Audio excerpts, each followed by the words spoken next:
bonjour, de nouveau nous sommes ensemble dans notre école, alléluia. Aujourd'hui on va parler d'un thème important qui est la moisson de la terre, alléluia. Jésus dira, la moisson est grande, priez le maître de la moisson d'envoyer des ouvriers dans la moisson. Donc tout d'abord je vous salue dans le nom de Jésus. Je vous rappelle une fois de plus que vous pouvez trouver nos émissions sur notre site internet www.amhevguipatrickmilon.org. Alléluia. Donc vous trouverez tout ce qui nous concerne, ce qui concerne le ministère, alléluia.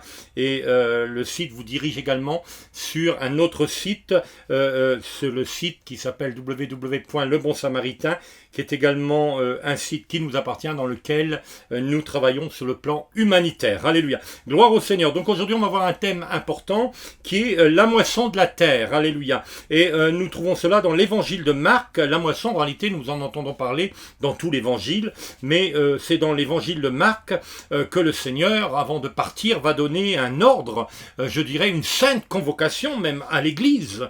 Souvent nous lisons ces textes comme nous lisons un autre texte, mais ce texte est très important puisque c'est le Seigneur lui-même qui parle à l'Église, qui parle au corps de Christ, alléluia. Il ne parle pas là au monde païen, mais il parle à l'Église, à le corps de Christ. Alors je veux rappeler ce qu'est l'Église. L'Église vient du mot ecclésia, qui veut dire mise à part pour le Seigneur, alléluia. L'Église est composée, l'Église n'est pas un bâtiment de pierre, comme l'entendent beaucoup de gens. Jésus n'est pas venu pour bâtir des cathédrales, ou pour venir bâtir je ne sais quel monument de pierre, pas du tout, bien au contraire. Un jour, lorsque ses disciples se promèneront avec lui, ils lui feront marquer les beaux bâtiments. Jésus dira, il ne restera pas pierre sur pierre. Mais Jésus est vraiment venir bâtir un corps qu'il appellera l'Église, qu'il appellera également son épouse. Et cette Église est composée d'hommes et de femmes, de jeunes hommes et jeunes filles, qui sont nés de nouveau, qui ont la compréhension du Seigneur, qui sont d'abord passés par la nouvelle naissance, qui sont passés par le baptême d'eau et qui sont remplis de son esprit. Alléluia. Selon qu'il est écrit également dans l'Apocalypse, où il est dit, l'Esprit, l'épouse, il vient, Maranatha, viens Seigneur Jésus-Christ. Donc quand quelqu'un est rempli du Saint-Esprit, il aspire au retour de Jésus, il aspire aux choses de la vie éternelle, alléluia, parce que le Saint-Esprit au-dedans de lui crie après le Seigneur, alléluia. Donc on va lire ensemble dans Marc chapitre 16, verset 15, c'est un verset qui est prêché dans beaucoup de communautés dans le monde, alléluia, et il est rappelé sans cesse quand on parle de la moisson de la terre.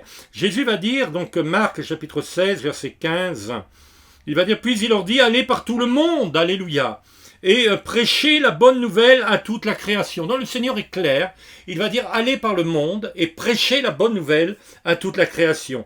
Celui qui croira et qui sera baptisé sera sauvé, gloire à Dieu. Celui qui croira et qui sera baptisé sera sauvé. J'aimerais attirer votre attention sur le mot croire. Le mot croire ne veut pas simplement dire croire comme on peut croire. Le mot croire ici est beaucoup plus profond, c'est l'engagement d'une personne envers le Seigneur. Et ce n'est pas le thème, mais on en parlera dans une autre étude. Et qui sera baptisé sera sauvé. Mais celui qui ne croira pas, dit le Seigneur, eh bien, sera condamné. La parole de Dieu est claire. Il n'y a pas de milieu. Le purgatoire n'existe pas. J'aimerais le rappeler pour tous ceux et celles qui m'écoutent. Il n'y a pas de milieu. Il y a la vie éternelle ou il y a l'enfer éternel. Nous aurons également une émission sur l'enfer prochainement. Alors, voici les signes, les miracles qui accompagneront ceux qui auront cru. En mon nom, dit le Seigneur, ils chasseront les démons, ils parleront de nouvelles langues, ils saisiront des serpents. S'ils boivent quelque breuvage mortel, il ne leur fera point de mal. Ils imposeront les mains aux malades et les malades seront guéris. Donc le Seigneur parle, il appelle les gens à la moisson de la terre. Et au verset 19, il va dire, le Seigneur, après leur avoir parlé, fut enlevé au ciel. Il va s'asseoir à la droite du Père, s'asseoir à la droite de Dieu. Et les disciples s'en allèrent prêcher partout, et le Seigneur travaillait avec eux et confirmait la parole par les miracles qui l'accompagnaient. Amen. Alléluia. Donc, la moisson de la terre. Qu'est-ce que la moisson de la terre? Jésus dira, priez le maître de la moisson afin d'envoyer des ouvriers dans la moisson. La moisson de la terre, eh bien, je l'ai vue en allant dans plus de 40 nations dans le monde. Et je la côtoie de manière constante, la moisson de la terre. Jésus dira, regardez les champs de blé, déjà ils sont mûrs. Jésus fait référence à la moisson des champs de blé. D'ailleurs, il dira que laissez pousser l'ivraie et qu'au dernier moment, au temps de moissonner, l'ivraie sera arrachée, elle sera brûlée et le blé sera engrangé dans les granges. anges, alléluia, qui sont d'ailleurs nos communautés aujourd'hui. Eh bien, la moisson de la terre, c'est, je dirais, le monde entier. C'est les millions d'hommes et de femmes qui marchent sur la surface de la terre. Alléluia. Souvent, nous sommes là dans nos communautés chrétiennes, et là, je veux parler au corps de Christ, et nous passons des jours et des jours, nous passons dimanche après dimanche, mardi après mardi, mercredi après mercredi, samedi après mercredi, nous passons toujours ensemble du temps et des moments enfermés dans des bâtiments, alors qu'il y a derrière, hein, en dehors du bâtiment, qu'il y a la moisson de la terre. La moisson de la terre ne peut pas se faire dans l'assemblée locale. Dans l'assemblée locale, nous allons y retrouver des hommes et des femmes qui ont cru à Jésus, des hommes et des femmes qui ont une expérience avec lui, des hommes et des femmes qui viennent pour être en communion, pour prendre le pain et le vin, pour le louer, l'adorer en esprit, en vérité. Mais la moisson est en dehors de nos communautés. Alléluia. Et c'est ça qui est extraordinaire. Dernièrement, j'étais dans une communauté à Colmar. Il y avait là-bas une réunion un mardi soir, et il y avait des gens qui sont venus pour écouter l'évangile, et cela était merveilleux. Mais avant d'aller dans cette communauté, nous sommes allés dans le centre-ville de la ville de Colmar avec mon épouse. Nous voulons manger quelque chose avant d'aller à la réunion, et là nous avons vu la moisson de la terre, parce que là dans ces zones piétonnes il y avait des milliers de gens qui se promenaient, et là voilà la véritable moisson. La moisson n'est pas là forcément où nous la voyons. La moisson est en Haïti, elle est à Madagascar, elle est sur les îles, elle est à New York, elle est sur les États-Unis d'Amérique, elle est dans les nations du Moyen-Orient, au Pakistan, en Afghanistan, elle est en Europe, sur toute l'Europe. La moisson de la terre, c'est le monde entier, alléluia. C'est toutes les nations du monde qui crient quelque part au secours. Alors dernièrement, le Saint-Esprit m'a parlé de manière très claire, et il m'a donné un songe que j'aimerais vous partager maintenant, et qui va parler droit dans votre vie, et qui va parler droit dans votre cœur. Durant ce songe, pendant la nuit, alors que je dormais profondément, mon esprit a été conduit devant un lac immense, immense, immense, immense. Le lac était immense. Et il y avait tout autour de ce lac, il y avait toutes sortes d'assemblées chrétiennes. Et ça, maintenant, ça va parler aux chrétiens encore de Christ. Il y avait plein d'assemblées chrétiennes. Et ces assemblées portaient des noms différents. Ces assemblées avaient une particularité, c'est qu'elles étaient remplies de gens, et les gens louaient et adoraient le Seigneur avec les mains levées. Ils priaient Dieu, ils louaient Dieu en esprit, en vérité. Et alors, dans mon songe, je voyais que les portes de ces assemblées étaient fermées comme des grosses portes en bois double battant. Vous savez, comme à l'époque, il y avait au château, les grosses portes en bois, très solides, alléluia. Donc les portes étaient fermées, et les gens étaient dedans, louant et adorant le Seigneur. Et dehors, il y avait ce grand lac, et ces assemblées étaient tout autour du lac, avec des étiquettes, avec des noms différents. Assemblée de ceci, assemblée de cela, assemblée de ceci, assemblée de cela. Et dans ce lac, il y avait des milliers, des millions, je ne pouvais compter les gens tellement c'était important, d'hommes et de femmes, de jeunes hommes et de jeunes filles, qui étaient en train de se noyer. Je les voyais avec les mains levées en dehors de l'eau, la tête levée, et criant « Au secours, sauvez-nous !» Et au fond du lac, je voyais dans le songe, il y avait comme un étang de feu avec des flammes qui brûlaient, et les gens tombaient. Quand ils tombaient dans l'étang, ils étaient constamment projetés dans cet étang de feu. Et cela nous fait référence à la géhenne, à l'enfer éternel. J'aimerais vous dire que nous avons besoin de voir la moisson de la terre, que j'aimerais parler au corps de Christ, j'aimerais parler à l'Église, j'aimerais parler à tous ceux et celles qui sont chrétiens, nés de nouveau et baptisés du Saint-Esprit. J'aimerais que nous puissions prendre conscience, au travers de ce songe que le Seigneur m'a donné. Nous étions enfermés dans nos assemblées, et nous n'entendions plus le cri des gens du dehors. Pourquoi ? Parce que nous n'avons plus de notion de la moisson, parce que nous ne voyons pas la moisson de la terre. Pourquoi ? Parce que nous sommes concentrés sur nous-mêmes. Nous aimons le Seigneur, nous louons et nous adorons le Seigneur, mais Jésus nous dira, vous n'avez pas reçu le Saint-Esprit simplement pour louer et adorer.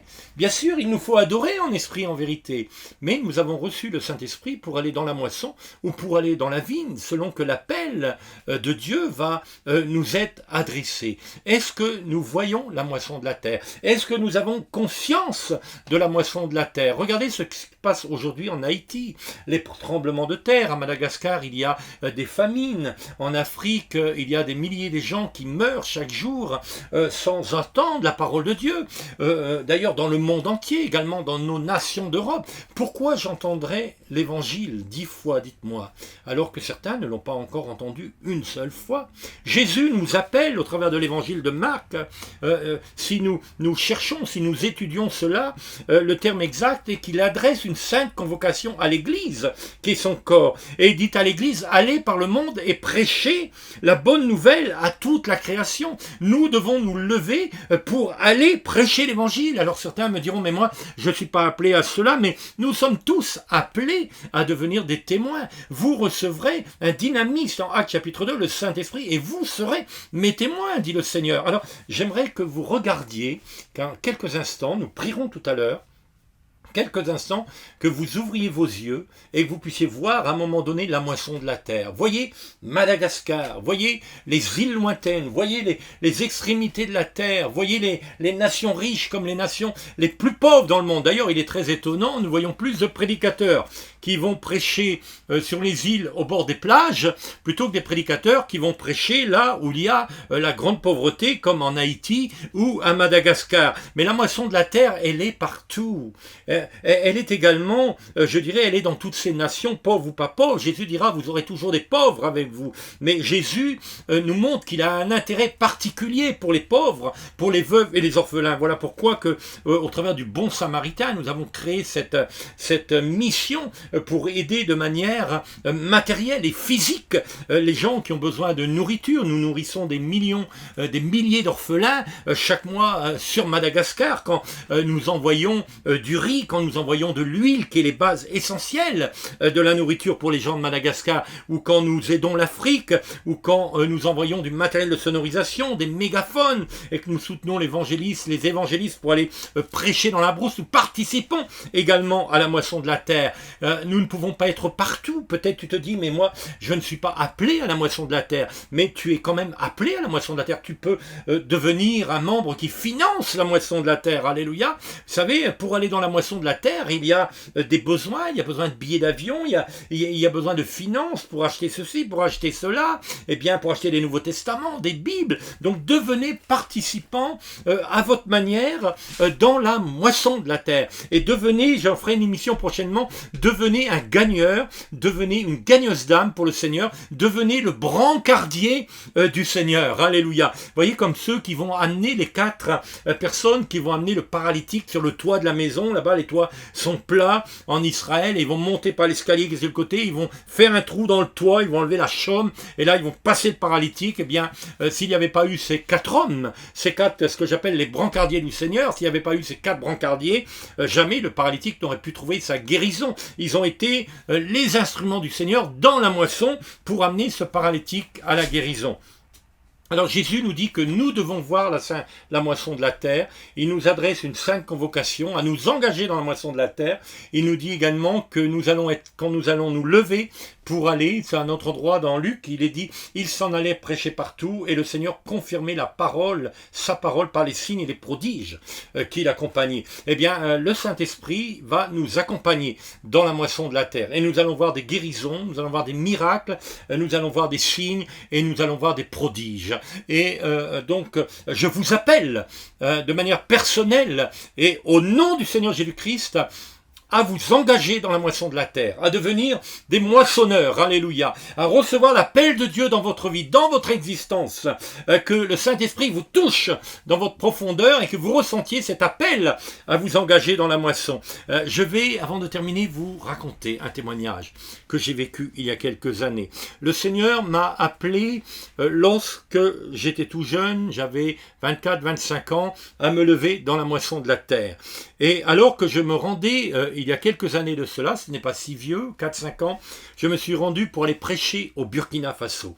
Je devais là-bas prêcher former plus de 500 jeunes au ministère des jeunes qui allaient s'engager dans le domaine de l'évangélisation, alléluia, parce que nous pouvons aller dans un endroit, mais si nous formons des gens, les gens vont aller à leur tour à notre endroit, et c'est du fruit que vous allez emmener dans l'éternité, alléluia. Vous voyez, il y a différents niveaux dans la moisson de la terre, et nous en parlerons dans d'autres études plus poussées, plus profondément.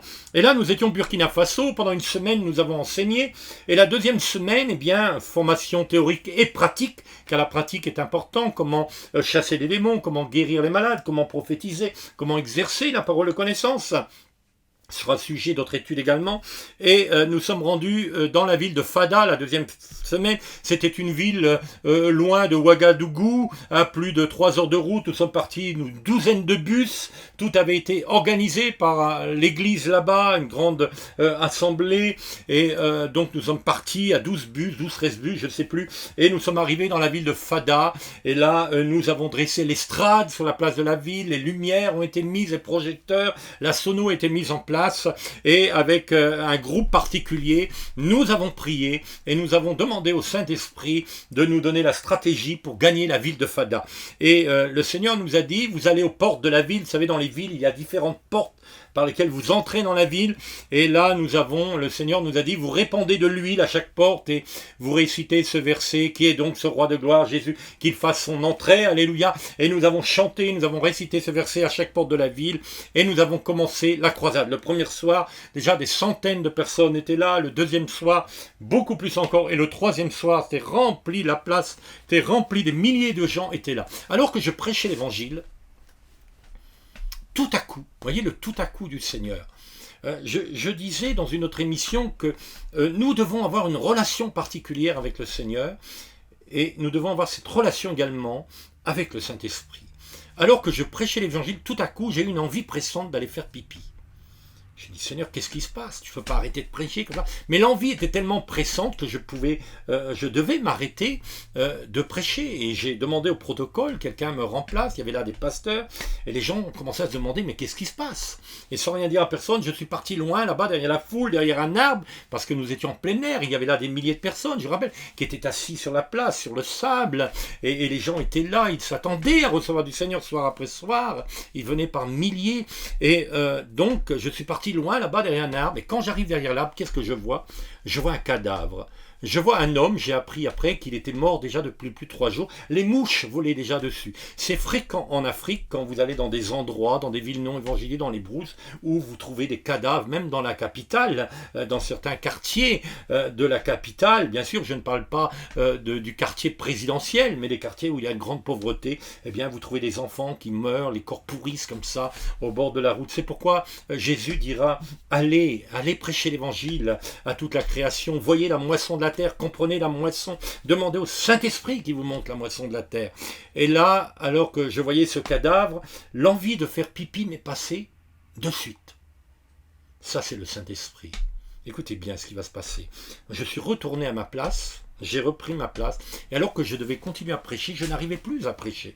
Pourquoi? Parce que ma pensée était prise par ce que je venais de voir, ce cadavre qui était là-bas. Si je n'avais pas eu cette envie présente d'aller faire pipi, jamais je n'aurais vu ce cadavre. Voyez comment l'Esprit de Dieu peut nous conduire. Ne limitons pas l'action du Saint-Esprit.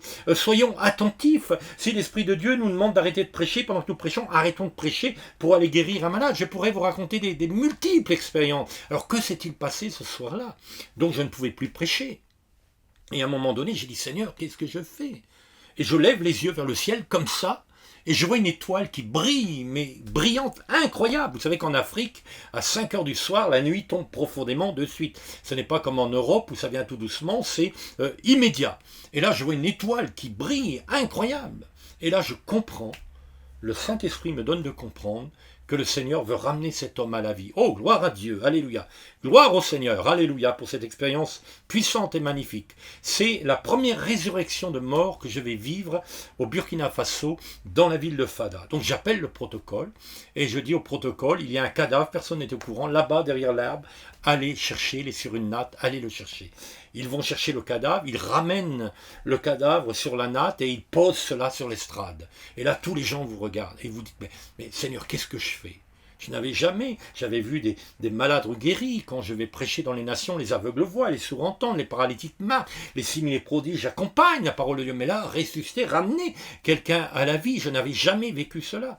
Et j'ai dit, Seigneur, qu'est-ce que je fais? Et les gens vous regardent, ils sont là par milliers, ils attendent votre réaction, qu'est-ce qui va se passer? Nous n'entendons pas une mouche voler alors qu'il y a une multitude de personnes qui sont là.